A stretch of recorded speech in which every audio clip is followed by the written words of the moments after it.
नमस्कार, मैं हूं विकास कुमार और आप देख रहे हैं एन न्यूज़ लाइव। मुख्यमंत्री ने मीठापुर क्षेत्र के विकास तथा स्मार्ट सिटी पटना के तहत redevelopment of Patna junction railway station योजना का लिया जमीनी जायजा, दिए कई आवश्यक निर्देश। मुख्यमंत्री ने मीठापुर क्षेत्र के विकास तथा स्मार्ट सिटी पटना के तहत redevelopment of Patna junction railway station योजना का जमीनी जायजा लिया। मुख्यमंत्री ने आर्यभट्ट ज्ञान विश्वविद्यालय परिसर पहुंचकर मीठापुर एरिया में स्थापित शैक्षणिक संस्थानों के स्टेटस की जानकारी भी ली। परिसर में चलाए जा रहे टीका केंद्र का भी जाकर वहां कार्य का जानकारी ली। मुख्यमंत्री ने निरीक्षण के दौरान निर्देश देते हुए कहा कि पूरे इंस्टीट्यूशन परिसर का चारदीवारी निर्माण कराएं। उन्होंने कहा कि मीठापुर तालाब परियोजना का कॉन्सेप्ट बेहतर है। तालाब के चारों तरफ वृक्ष लगाएं ताकि पूरा क्षेत्र हरियाली युक्त हो। इस परिसर के सभी संस्थानों के लिए तालाब एक सुगमता से पहुंचने के लिए कॉमन संपर्क बनाएं ताकि लोग यहां आसानी से जा आ सकें। तालाब में अधिक पानी होने पर उनके निकास की भी समुचित व्यवस्था करें। उन्होंने कहा कि मीठापुर बस स्टैंड से जिन बसों का आवागमन अभी हो रहा है उन्हें भी शीघ्र बस स्टैंड में शिफ्ट करें।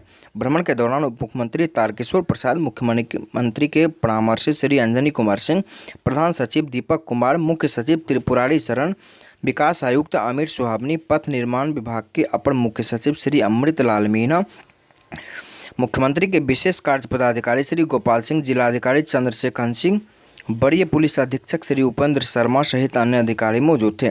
भ्रमण के पश्चात पत्रकारों से बातचीत करते हुए मुख्यमंत्री ने कहा कि आप लोग जानते हैं कि इस एरिया में भीड़ भाड़ रहती है। यहाँ पास में रहने स्टेशन है, लोग आते जाते हैं। रेलवे स्टेशन पर आने वाले वाहनों को पार्किंग की समस्या होती है। यह खाली परिसर में बिल्डिंग बनाने की योजना है। यहां आने जाने वाले लोगों की सुविधा हो, पार्किंग की व्यवस्था हो, इसके लिए बगल में पहले से ही मल्टी लेवल पार्किंग की व्यवस्था की गई है। मुख्यमंत्री ने कहा कि मल्टी लेवल पार्किंग के ऊपरी हिस्से में भोजन आदि की व्यवस्था करें। उन्होंने कहा कि इस क्षेत्र के विकास योजना को लेकर इसके बारे में हमने रिव्यू मीटिंग की थी जिसमें सारी चीज़ों पर विस्तृत चर्चा हुई थी।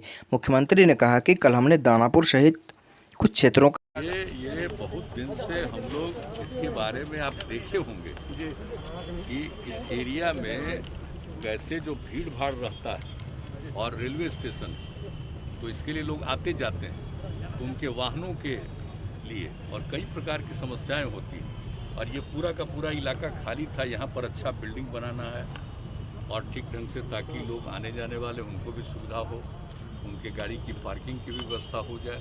और आप सामने देख रहे हैं कि हम लोगों ने जब से किया ही जब 7 से तभी से बनवाया, लेकिन कोई पार्किंग का इस्तेमाल ही नहीं कर रहा है। तो उसके ऊपर भी हम लोगों ने कहा है कि अगर आप अच्छे ढंग से करिएगा, भोजन आदि का भी प्रबंध ऊपर कर दीजिए, नाश्ता का इस तरह का भी कर दीजिए तो हो सकता है। तो इसके बारे में हम लोगों ने बैठ करके रिव्यू मीटिंग की थी और वही इन लोगों ने तैयार किया।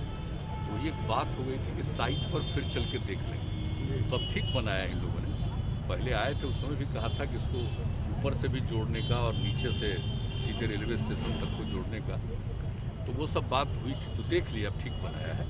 अब उस डिज़ाइन पर बनेगा तो वो जो एरिया है आपका खाली देख रहे हैं किनारे में, उन सब जगहों पर बहुत अच्छा बिल्डिंग बनेगा। कई तरह के इंस्टीट्यूशंस भी होंगे, कई तरह की चीज़ें होंगी, या जो लोग भी कोई व्यापार करते हैं उनके लिए भी सुविधा हो सकती है। तो इन सब बातों पर ही लोग काम कर रहे हैं। अनलॉक शुरू हो गया सर, अब सब कल ही आपने कहा था कि लोग मास्क जरूर लगाएं। देखिए, कल हम देख करके चले आए एक एरिया में, एक आध एरिया हम दूसरे दिन भी जाएंगे, तो हमने देखा कि भीड़ ज़्यादा नहीं है।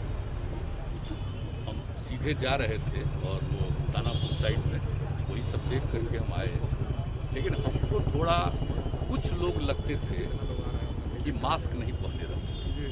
हालांकि जिनकी नज़र पड़ती थी उनको हम ऐसे इशारा करते थे, लेकिन हमने देखा कि भाई लगिए और सब लोगों को इसके लिए प्रेरित करिए, क्योंकि बहुत ज़रूरी है। अभी हम लोगों ने लॉकडाउन ख़त्म किया है और अगर इस परिस्थिति में जिस तरह से हम लोगों ने नाइट कर्फ्यू और अन्य चीज़ों का दिन भर के लिए लिमिटेड जो इंतज़ाम किया है, बहुत तरह की सुविधाएं दे रहे हैं, अगर इसको अभी कुछ दिन और तक ठीक से इसको मान करके लोग चलेंगे तो लोगों के हित में।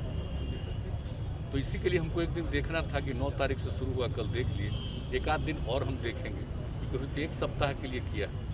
अब इसके बाद भी जो आगे करेंगे तो उसके लिए भी देखना बहुत ज़रूरी है। और हर जगह के लोगों से बातचीत होती है, डीएम्स वगैरह सब रिपोर्ट देते हैं, फिर डिटेल डिस्कशन होता है, उसके बाद तय होता है कि भाई क्या करना चाहिए। तो अभी तो हम लोगों ने किया, देखिए लॉकडाउन का बहुत फ़ायदा हुआ।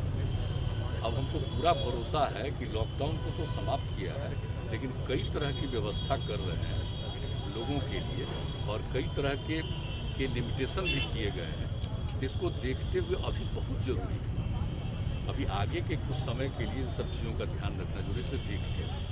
और आज चूँकि कहा कि भाई सुबह में ही हम लोग 8 बजे निकल करके 2 जगह देख लेंगे, क्योंकि इन लोगों को फाइनलाइज करना और काम शुरू करना है। तो अभी इसी बीच में जब लॉकडाउन का पीरियड था तो हमको प्रेजेंटेशन किए हुए थे, तो ये बात हो गई थी अगर ये ख़त्म होगा तो चल के देखेंगे। ताज़े ही देखने आ गए। अभी सब काम भी तो होना चाहिए, एक तो कोरोना की बात अलग है, लेकिन बाकी सब काम भी तो हम लोग डेवलपमेंट करते ही हैं और लोगों को काम करने का अवसर भी मिलना चाहिए। तो ये सब है, लेकिन हम आप सब लोगों से प्रार्थना करेंगे कि सबको जरा मास्क का जरूर कहिए, वो बहुत ज़रूरी है। वो किए रहेंगे तो इस पर असर कम पड़ेगा। और कल हम ऐसे ही एक न्यूज़ देखे कि साहब छूट दे दी गई है, तब फिर कहीं कहीं कुछ अपने राज्य में नहीं दूसरे राज्य के बारे में, तो हमको तुरंत चिंता हुई। हमने कहा कि तो चल करके हमको अपने यहाँ देखना चाहिए कि जरा भी कोई इसका उल्लंघन न करे। तो इसी के लिए लालू जी को बधाई देंगे आज बधाई है हमारी, हम तो सब दिन बधाई देते हैं। M News Live.